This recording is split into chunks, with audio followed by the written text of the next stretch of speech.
या हेलो भाइयों बहनों। तो आज मैं ओएनडीसी के बारे में बात करने जा रहा हूँ। ओएनडीसी क्या है, उसके फायदे क्या क्या हैं और उसको लाने की जरूरत क्या पड़ गई, और अगर कोई सेलर है अपने सामान बेच रहा है तो वो ओएनडीसी में कैसे रजिस्टर हो सकता है। तो मैं अपना स्क्रीन शेयर करता हूँ, ये आ गया।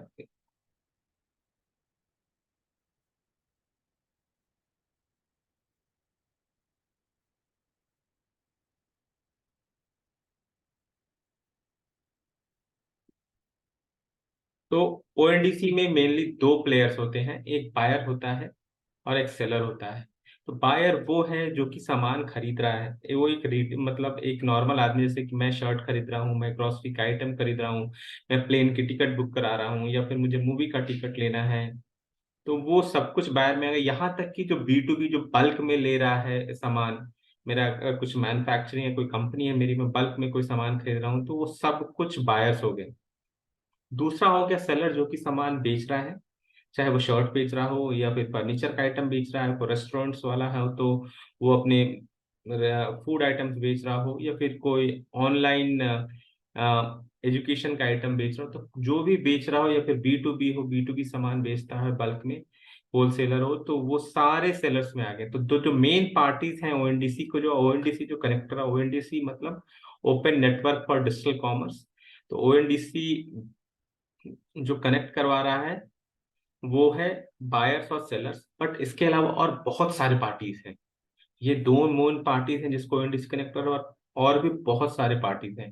जैसे पहला आपका लॉजिस्टिक्स प्लेयर्स हो गया, कोई सामान हो गया तो सामान को आपको वो सेलर से बायर पे लेके जाएगा। फिर आपका पेमेंट गेटवेज हो गया, फिर उसका आपका कस्टमर सर्विस के कुछ सॉल्यूशंस हो गए, फिर आपको सीआरएम चाहिए, कस्टमर का डेटा जहाँ पे जाएगा, फिर आपको कस्टमर सर्विस के लिए कुछ चाहिए। तो वो सारे प्लेयर्स में, बट जो मेन टू पार्टीज हैं वो बायर्स और सेलर्स हैं। और ओएनडीसी के बारे में, और अभी ये भारत सरकार द्वारा आई थिंक जनवरी या फरवरी में लॉन्च किया गया है।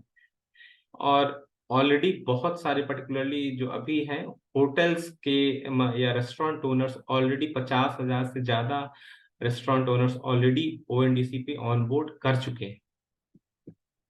तो अगर मैं एक इसको समझाने के लिए कि अगर जैसे कि मैं एक बायर हूँ, मुझे कुछ खरीदना है, जैसे कि अभी होटल्स की बात चल रही थी, तो होटल्स ऑलरेडी बहुत सारे होटल्स या रेस्टोरेंट ओनर ओएनडीसी के सेलर ऐप में रजिस्टर हो गए हैं।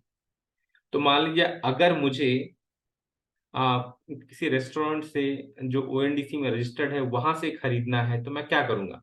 तो पहले मुझे ओएनडीसी का बायर ऐप इंस्टॉल करना पड़ेगा, और फिर वहां पे बायर ऐप इंस्टॉल करना पड़ेगा, और उस बायर ऐप को इंस्टॉल करना पड़ेगा जो कि रेस्टोरेंट्स और फूड डिलीवरी कैटेगरी में।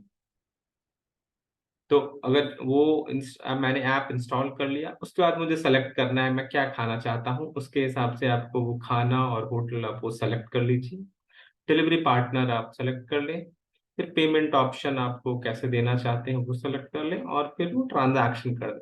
तो ये काफी सीधा साधा है। नॉर्मली ई कॉमर्स में भी यही होता है, पहले आप अपना प्रोडक्ट सेलेक्ट करते हो, फिर डिलीवरी पार्टनर का ऑप्शंस नहीं होता है बहुत जगह पे, तो फिर उसका अपना अपना एड्रेस डालो और पेमेंट प्रोसेस कर दो।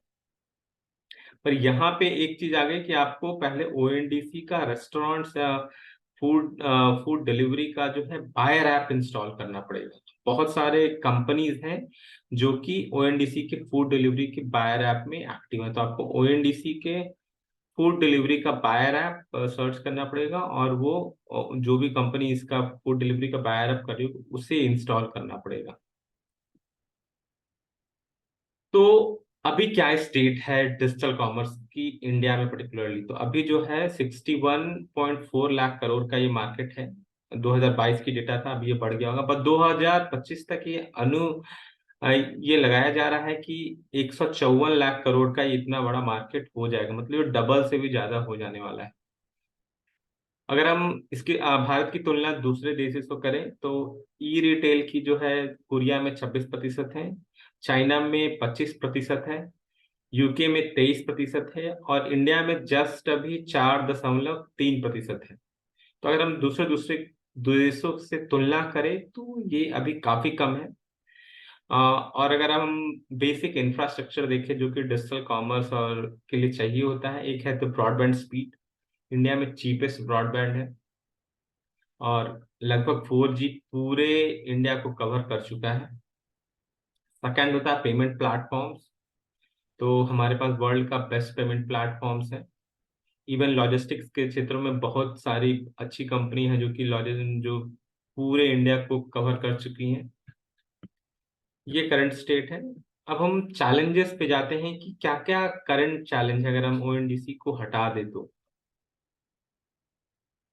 तो पहली तो है कि एक दो प्लेयर ही जो जो पूरे ई कॉमर्स मार्केट को कैप्चर किए हुए हैं और वो सब कुछ मैनेज करते हैं। सब कुछ उन्हीं पे डिपेंड करता है। लॉजिस्टिक पार्टनर कौन होगा, आपका किस तरह का एसएलए बनेगा, आपका कमीशंस क्या होगा, तो वो सारे के सारे एक दो जो प्लेयर हैं सारे सेगमेंट में वही सब कुछ डिसाइड कर रहे हैं। दूसरा जो है, सेलर्स को मार्जिन बहुत ज्यादा देना पड़ता है। मतलब जब ई कॉमर्स स्टार्ट हुआ तो मार्जिन काफी कम था, पर अभी जो है मार्जिन 15% से लेकर 35-40% तक जा रहा है और कोई ऑप्शन नहीं है, आप कुछ नहीं कर सकते हैं। बट अगर हम प्लेटफॉर्म के नजरिए से देखें तो ये सही भी है क्योंकि उन्होंने अपने प्लेटफॉर्म पे खर्च किया है, अब उन्हें टाइम है पैसा बनाने का, तो वो डेफिनेटली अपने प्लेटफॉर्म के लिए वो चार्ज करेंगे। और दूसरा है कि जैसे बहुत सारे प्लेटफॉर्म है, आप जैसे कि आप शॉर्ट का ही देख लीजिए तो कम से कम 6-7 प्लेटफॉर्म है। तो और आपको अगर आप शर्ट बेच रहे हो तो आपको 6-7 प्लेटफॉर्म में सब जगह प्रेजेंट रहना पड़ेगा और अपना शर्ट जो है सब जगह बेचना चाहते हो, क्योंकि बहुत ही टीडियस काम भी है। और चौथा जो है मोनोपोलीज और डिओपोलीज। हर एक सेगमेंट में अगर आप जाओ, चाहे तो वो नॉर्मल फूड डिलीवरी का हो या फिर आपका ट्रैवल का ऐप हो गया, फिर या फिर आपका नॉर्मल शर्ट का हो गया, B2B के सेगमेंट हो गया, तो सारे सेक्टर्स में आपको मोनोपोलीज या डिओपोलीज बन गए हैं, जो कि इतने बड़े भारत जैसे बड़े देश के लिए उतना अच्छा नहीं है। कंपटीशन जितना अच्छा जितना रहेगा या फिर मोनोपोली नहीं रहेगा तो उतना बेहतर होता है किसी भी देश के लिए। बहुत लोग ये भी कह रहे हैं कि ओएनडीसी जो है काइंड ऑफ डिजिटल कॉमर्स की दुनिया में यूपीआई है। तो यूपीआई में क्या होता है कि आपका किसी भी बैंक में अकाउंट है, लाइक जैसे आपका एसबीआई में अकाउंट है, पर आप चाह रहे हैं कि किसी का कैनरा बैंक में अकाउंट है, आपको वहाँ पैसा ट्रांसफर करना है, तो आपको कुछ नहीं करना पड़ेगा, बस यूपीआई में जाइए। एक अपना सेंटर बैंक का यूपीआई होना चाहिए और वो जो रिसीवर बैंक है वहाँ भी यूपीआई होना चाहिए। आप बस 1 सेकंड में आप ट्रांजैक्शन कर सकते हैं। और यूपीआई अभी जो है वर्ल्ड का सबसे बड़ा पेमेंट प्लेटफॉर्म बन गया। ना केवल अ, इंडिया में, इवन कुछ कुछ दूसरे देश भी इसे एक्सेप्ट कर चुके हैं, जैसे कि श्रीलंका हो गया, फ्रांस हो गया। ये रियली बहुत बड़ी बात है। ओएनडीसी भी ऐसा ही होने जा रहा है जैसा इसकी तुलना कह रही है। मतलब आपको आपको बस अपना प्रोडक्ट ओएनडीसी पे रजिस्टर करना है। किसी भी सेलर ऐप की तरफ उसका जितने भी बायर होंगे, मतलब 5 मान लीजिए आप शर्ट बेच रहे हो तो आप बस ओएनडीसी में अपनी डाल दो in the category of clothings, तो जितने भी आपके बायर ऐप होंगे उसके हिसाब से सारे जगह आपका प्रोडक्ट चला जाएगा। ऐसा नहीं है कि आपको सबको सेपरेटली मेंटेन करना है। और अभी केवल ये इंडिया में है, बट अगर मान लीजिए कि इसे विदेशों में भी वैधता मिल जाती है, लोग उसे एक्सेप्ट करना शुरू कर देते हैं, तो आप उस जगह भी आप अपने प्रोडक्ट को बेच सकते हो।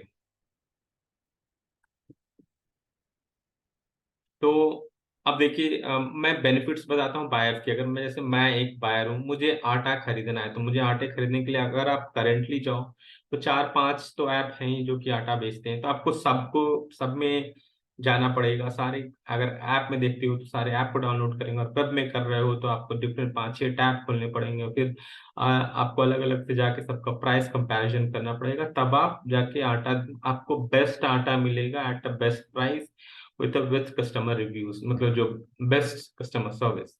बट अगर ओएनडीसी में हैं आप, तो बस आप आटा डालिए, आपको जो भी आटा बेच रहा है आपको सब दिख जाएगा, किसका प्राइस कितना है, किसका कस्टमर रेटिंग्स कितना है, फिर आप कौन डिलीवरी कितने समय में करेगा, और फिर आपको जो भी अच्छा लगता है आपको खरीद सकते हो। ये नहीं कि आपको 5 डिफरेंट ऐप खोलने पड़े, बस एक ही ऐप में आपका सारा काम हो जाएगा। अब ये देखिए, जैसे कि मुझे यहाँ से जाना है केरला, तो क्या चाहिए मुझे, मेरे पास सूटकेस नहीं है, तो मुझे एक सूटकेस चाहिए, मुझे फ्लाइट की टिकट बुक करनी है, फिर मुझे एक ई लर्निंग ऐप, मुझे बीच में कुछ पढ़ने की जरूरत पड़ गई तो फिर साथ में मुझे होटल बुक करना है। अगर आप करंट सिनारियो में देखोगे तो आपको चार, कम से कम चार ऐप खोलने पड़ेंगी। और अगर आप कॉम्पिटिशन्स को भी देखना चाहते हो कि अच्छा कहाँ पे क्या सस्ता मिल रहा है, तो आपको 12-15 ऐप खोलने पड़ेंगे। बट यहाँ पे बस एक ओएनडीसी में आपको आपका सूटकेस भी मिल जाएगा, आप अपना फ्लाइट टिकट बुक कर सकते हो, अगर कोई ई लर्निंग ऐप है तो आप ई लर्निंग ऐप भी परचेस कर सकते हो, और होटल भी बुक कर सकते हो, और सबका सब एक बार में करके देख लो भाई कितना पैसा लग रहा है, और फिर आप एक ही बार में सारे का पेमेंट कर सकते हो। अब बात आती है सेलर्स की, अगर मैं सामान बेच रहा हूँ तो उन्हें क्या फायदा है? अभी भी तो मार्केट प्लेस पे वो अपना सामान बेच ही रहे हैं। बट अभी क्या होगा, मान लीजिए कि उसके उन्होंने एक सेलर नेटवर्क से रजिस्टर कर लिया, उसके बाद उनका प्रोडक्ट सारे के सारे बायर प्लेटफॉर्म में, अगर मैं शर्ट बेच रहा हूँ तो बस मुझे एक बार सेलर नेटवर्क से रजिस्टर करना है, फिर वो प्रोडक्ट ओएनडीसी से जाएगा, और ओएनडीसी में जितने भी बायर ऐप हैं क्लोथिंग्स के या फिर शर्ट्स के, वहां मेरा प्रोडक्ट दिख जाएगा सारी जगह पे। मान लीजिए कि अगर ओएनडीसी आपका दूसरे कंट्री में भी, दूसरे देश में भी एक्सेप्ट होता है, तो वहां पे भी आपका प्रोडक्ट दिखने लग जाएगा, वहां का जो बायर ऐप होगा। दूसरा बात है, अगर आप देखोगे तो पहला कि आपका बहुत सारे पॉलिसीज होते हैं, अगर आप ई कॉमर्स के डिजिटल कॉमर्स कर रहे हो तो बहुत सारे पॉलिसीज होते हैं। अभी जो है ये सब कुछ प्लेटफॉर्म डिसाइड करता है, और उसमें सेलर्स का कुछ भी लेना देना नहीं होता है, बस जो भी है उन्हें बस मानना है। बट यहाँ पे आप रिटर्न पॉलिसी आप डिस्कस कर सकते हो अपने लॉजिस्टिक पार्टनर्स के साथ, जो भी आपको बेस्ट लगता है आप उस लॉजिस्टिक पार्टनर के साथ जाओ। कमीशन अभी काफी काफी ज्यादा है, 15 से 35% तक जा रहा है, कहीं कहीं 35 से भी अधिक जा रहा है। कमीशन डेफिनेटली ओएनडीसी में काफी कम रहने वाला है। थोड़ा तो कमीशन होगा जो कि सेलर प्लेटफॉर्म हो सकता है वो ले, क्योंकि उन्हें अपना इंफ्रास्ट्रक्चर भी मतलब वो अपना प्रोवाइड कर रहे हैं, बट वो काफी कम होने वाला है। फिर पेमेंट सेटलमेंट का भी होता है, अभी वो सब कुछ आपका वो जो प्लेटफॉर्म है ई कॉमर्स का प्लेटफॉर्म वो डिसाइड कर रहे हैं। आप अपना पेमेंट सेटलमेंट खुद ही डिसाइड कर सकते हो, जो भी आपको बेस्ट टर्म्स एंड कंडीशंस लगे। तो सेलर्स के लिए पहला फायदा है ये कि आप एक बार रजिस्टर करो, एक सेलर प्लेटफॉर्म से आपका प्रोडक्ट चला जाएगा। मान तो आपको सेलर प्लेटफॉर्म अच्छा नहीं लगा कि नहीं भाई ये ठीक से कुछ, आप दूसरे पे भी जा सकते हो, पर आपको ऐसा नहीं है कि आपका प्रोडक्ट चला जाएगा। दूसरा, आपको लो कॉस्ट होगा सब कुछ में, चाहे वो लॉजिस्टिक्स हो गए या फिर आपके रिटर्न्स के हो गए या फिर आ, और कितने भी सॉल्यूशंस आप ले रहे हो, तो आप वो काफी किफायती होने वाला है। उसके बाद टर्म्स एंड कंडीशन जो होगे, जो मैंने पहले भी बात की थी, आप वो अपना टर्म्स एंड कंडीशन डिसाइड कर सकते हो। अब बात हो गया कि अगर मैं एक सेलर हूं, मैं जैसे कि शर्ट बेच रहा हूँ, मेरा B2B का है, मैं बल्क में सारा शर्ट बेचता हूँ अपना, तो मैं कैसे रजिस्टर करूं? क्योंकि ये लग तो रहा है काफी काफी जबरदस्त लग रहा है ओएनडीसी, बट इसमें मैं रजिस्टर कैसे करूं? तो दो तरीके हैं इसको रजिस्टर करने के। एक तो आप सेलर नेटवर्क पार्टिसिपेंट के जाओ। सो ये वीडियो जो है ये मैं कॉस्ट बुक के लिए बना रहा हूँ, ये भी ई कॉमर्स के प्लेटफॉर्म में काफी एक्सपर्टाइज है इनको, और साथ में ये सेलर नेटवर्क सॉल्यूशन भी प्रोवाइड करते हैं। तो आप कॉस्ट बुक के साइट पे जा सकते हो। ये देखो मैं,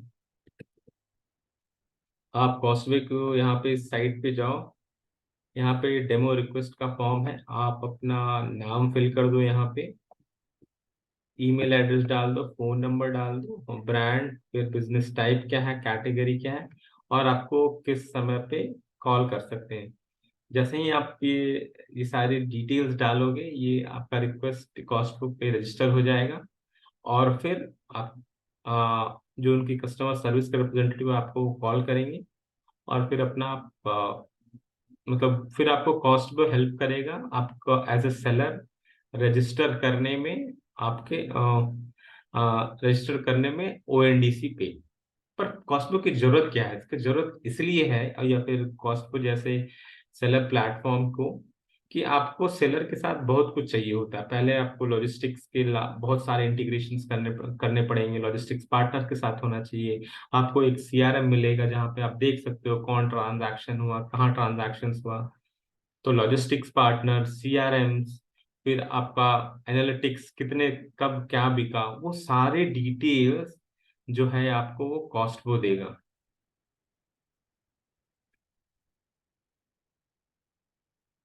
तो हम लोग यहाँ थे।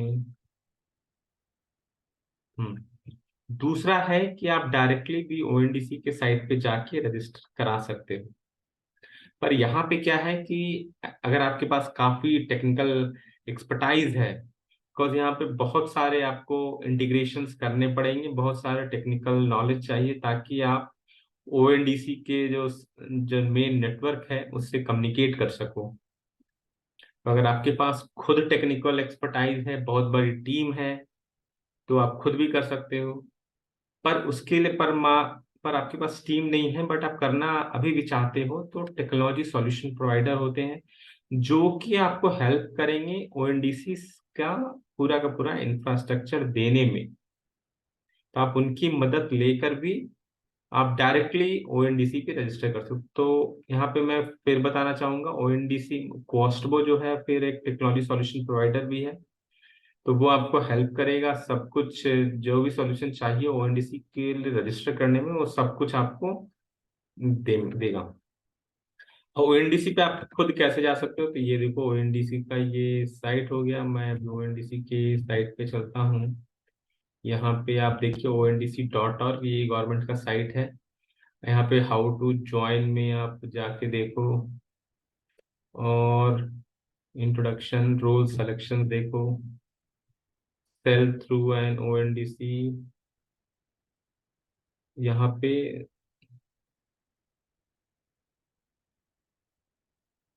नहीं तो यहाँ पे नेटवर्क पार्टिसिपेंट फॉर्म में जाओ।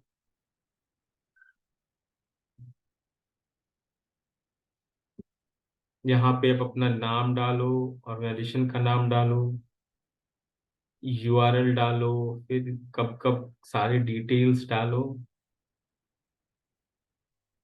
ONDC business point of contact, technical point of contact, ये सारे डिटेल्स ओएनडीसी की साइट पे आपको फिल करना पड़ेगा। और फिर आप चाहो तो खुद भी रजिस्टर कर सकते हो, ये भी एक ऑप्शन है। बट हाँ, टेक्निकल एक्सपर्टाइज आपको देखनी पड़ेगी कि आप कैसे ओएनडीसी के नेटवर्क से खुद को कनेक्ट करोगे, कम्युनिकेट कैसे करोगे, तो टेक्निकल नो हाउ होना चाहिए। तो ये दो तरीका है। पहला register through seller network platform, जैसे कॉस्टबो भी एक सेलर नेटवर्क प्लेटफॉर्म है। तो आप दूसरा आप ONDC.org पे जाओ, वहाँ पे आपको बहुत सारे सेलर नेटवर्क प्लेटफॉर्म मिल जाएंगे, आप उसमें सेलेक्ट कर सकते हो। नहीं तो आप डायरेक्टली कॉस्टबो की साइट पे जाके रजिस्टर करो। कॉस्टबो फिर आपको हेल्प करेगा कि आपको ONDC पे के कैसे रजिस्टर कराएं। डायरेक्टली आप ONDC पे रजिस्टर हो जाओ, और फिर वहां पे आप सेलर रजिस्ट्रेशन का फॉर्म देखो, और फिर आप एज ए सेलर रजिस्टर कर सकते हो। बट सारे टेक्निकल थिंग्स आपको खुद चेक करने पड़ेंगे।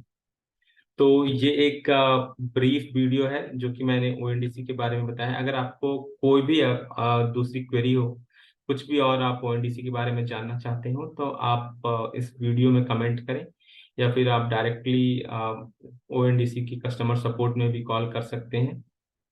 सो धन्यवाद, अभी के लिए इतना ही। पर मैं ये बहुत ही बेसिक्स वीडियो है, बट मैं डिटेल में भी वीडियो बनाऊंगा कि कैसे आप रजिस्टर कर सकते हैं, क्या क्या डिटेल चाहिए, बेस्ट प्रैक्टिसेस क्या क्या है, तो मैं भी वो आगे के वीडियो में मैं बनाऊंगा। तो थैंक यू, धन्यवाद आप सभी को ये वीडियो देखने के लिए।